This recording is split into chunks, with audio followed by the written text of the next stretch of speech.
Falando de filosofia, é impossível não lembrar do maior filósofo que já existiu. Sócrates, nascido na Grécia, viveu entre 469 e 399 a.C. Ele não deixou nada escrito, porque não queria aprisionar suas ideias. Tudo o que se sabe dele é por conta de seus discípulos. Ele dialogava com jovens em praças públicas para desenvolver todo o seu saber e conhecimento.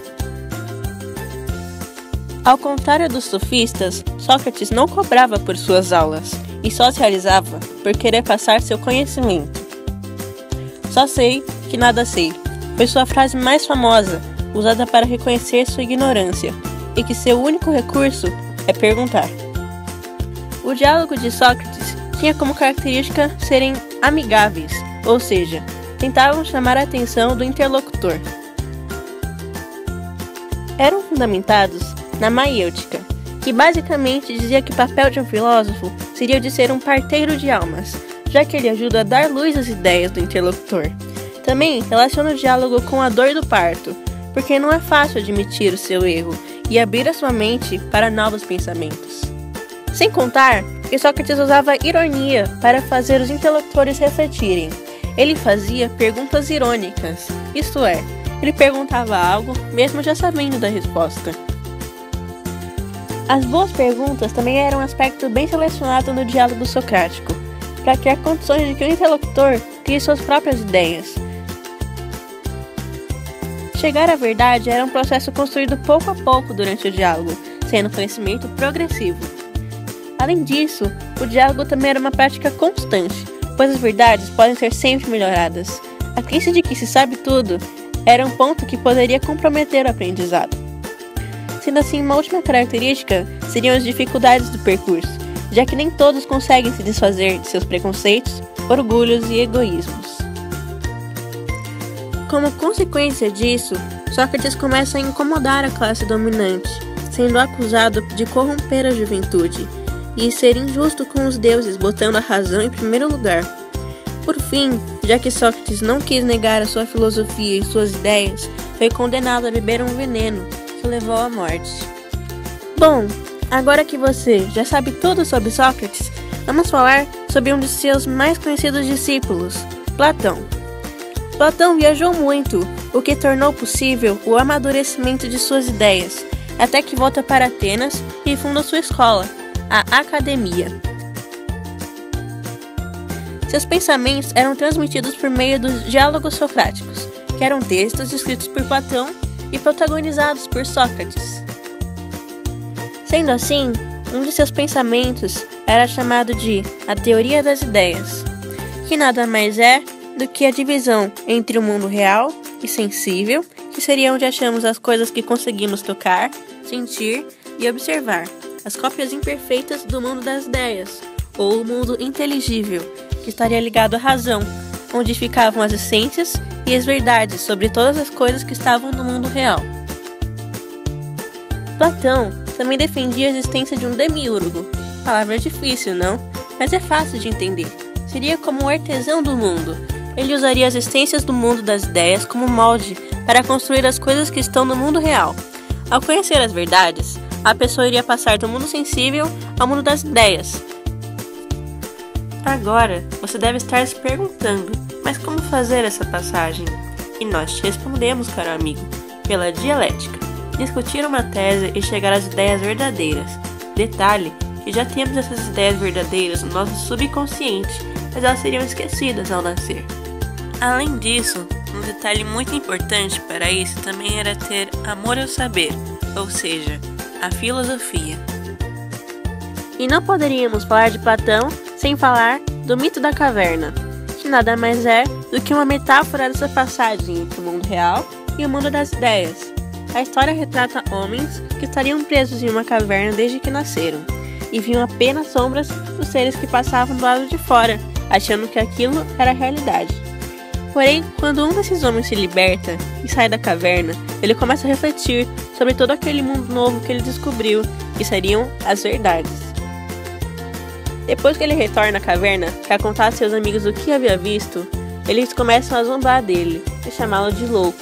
Nesse contexto, o homem que se liberta faria papel de um filósofo.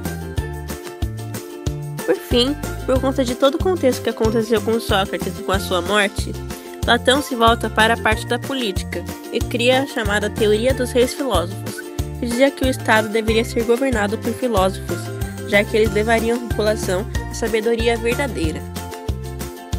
Bom, agora que nós já falamos sobre esses dois grandes filósofos, vamos apresentar a você uma poesia sobre O Banquete, que se trata de um diálogo escrito por Platão, que se passa em um banquete, uma espécie de festa onde começa a ter um duelo entre os filósofos sobre amor e amizade, que cada um apresenta seu ponto de vista sobre o assunto. Antes de tudo, é importante falar que no decorrer do discurso, os interlocutores tratam do amor como um deus, chamado Eros. Primeiro, Fedro fala que Eros seria um deus muito antigo, que daria razão para o homem fazer as belas coisas, como as belas obras. Logo depois, Pausanias defende que existem dois tipos de amor, um chamado Pandemia, que seria um amor mais carnal, e outro chamado Urânia, que seria um amor mais verdadeiro e imortal. Em seguida, Erixímaco, que é médico, fala que no amor deve haver a harmonia, que viria da combinação entre os opostos.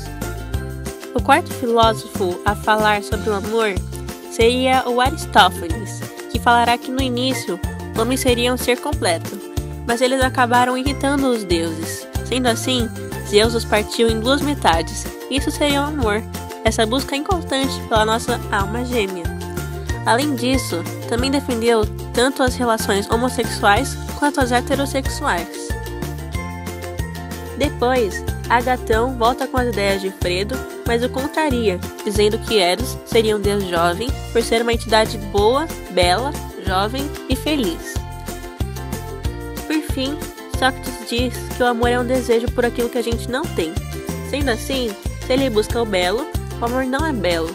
Logo, ele não é perfeito, não sendo um deus, mas sim um ser entre os homens e os deuses. E foi isso por hoje. Fique agora com a nossa poesia e até a próxima!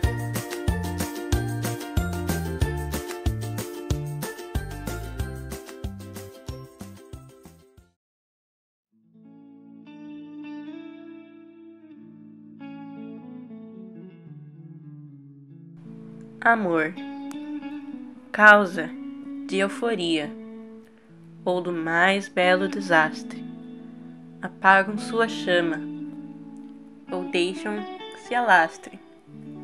Divindade milenar, de poder transformador, digna de admirar, faz da morte indolor, puro e vulgar, repleto de extremos.